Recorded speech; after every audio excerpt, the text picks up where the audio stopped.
देवानी कार्यविधि संहिता code of civil procedure 1908 CPC अनुजाई कौनसी देवानी मुकद्दमा सिविल सूट आरंभ करिबा पई बादी प्लेंटिफ द्वारा अदालत रे दाखल करा जाउथिबा प्रारंभिक लिखित आवेदन पत्र को प्लेंट बाय बादपत्र कुहा जाए। CPC रो सेक्शन 26 एवं ऑर्डर 7 रे प्लेंट संबंध रे विस्तृत नियमावली प्रदान करा जाइछि।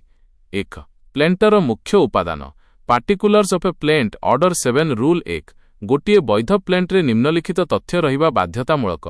अदालतर नाम नेम ऑफ द कोर्ट मोकद्दमा जेउ अदालत रे दाखल करा जाउछि उदाहरण in the court of civil जज सीनियर डिवीजन भुवनेश्वर पक्षमानक विवरणी पार्टीज डिटेल्स बादी प्लेंटिफଙ୍କ नाम पिताଙ୍କ नाम बयस ठिकଣା ओ वृत्ति प्रतिवादी डिफेंडेंट एଙ୍କ नाम पिताଙ୍କ नाम ठिकଣା ओ अन्यान्य विवरणी नाबालक बा असमर्थ पक्ष माइनर अनसाउंड माइंड जदि बादी किंबा प्रतिवादी नाबालक अथवा मानसिक भारसाम्य हराइथिबा व्यक्ति होइथांती तेबे तांको नेक्स्ट फ्रेंड किंबा गार्डियन संपर्क रे सूचना मोकद्दमार कारण कॉज ऑफ एक्शन मोकद्दमा दायर करिवार मुख्य घटना कौन एवं ताहा केउ तारीख ओ स्थान रे घटिला अदालतर क्षेत्राधिकार जुरिस्डिक्शन आर्थिक पेक्यूनियारी ओ भौगोलिक टेरिटोरियल दृष्टिकोणरू अदालतंकर एही मोकद्दमार विचार करिवार अधिकार किपरि रहिछि मोकद्दमार मूल्यांकन ओ कोर्ट फीस भैल्युएशन कोर्ट फीस संपत्ति किंबा दाबीर मूल्य सूट भैल्युएशन एवं सही अनुजाई प्रदान करा जाइथिबा कोर्ट फीसर विवरणी कोर्ट फीस एक्ट अनुसारे प्रार्थना बय रिलीफ बय प्रेयर बादी अदालतंकठारू प्रकृतरे केउ निर्दिष्ट साहाय्य बा न्याय उदाहरण संपत्ति हस्तांतर स्थायी निषेधादेश क्षतिपूरण इत्यादि चाहंती। 2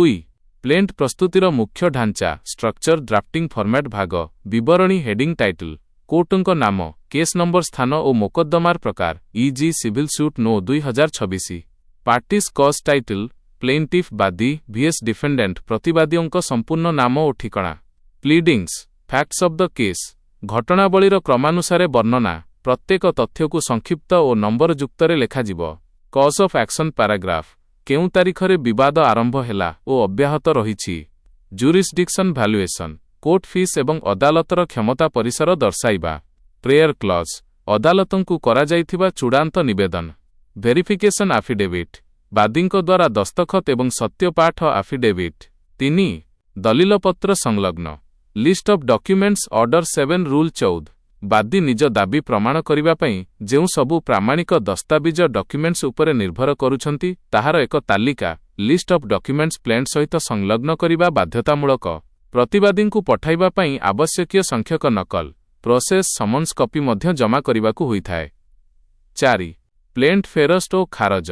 रिटर्न रिजेक्शन ऑफ प्लेंट को return of plaint order 7 rule 10 जदि प्लेंटटी एपरि एक अदालत रे दायर करा जाइछि जेउठारे सही केस सुनानी करिवार भौगोलिक बा आर्थिक क्षेत्राधिकार जुरिस्डिक्शन नाही तेबे अदालत एहाकू उपयुक्त कोर्ट रे दाखल करिबा पई फेराई रिटर्न दियंती। ख rejection of plaint order 7 rule 11 अदालत निम्नलिखित कारणगुड़िक पई प्लेंट को सीधा सड़क खारज रिजेक्ट करि परिबे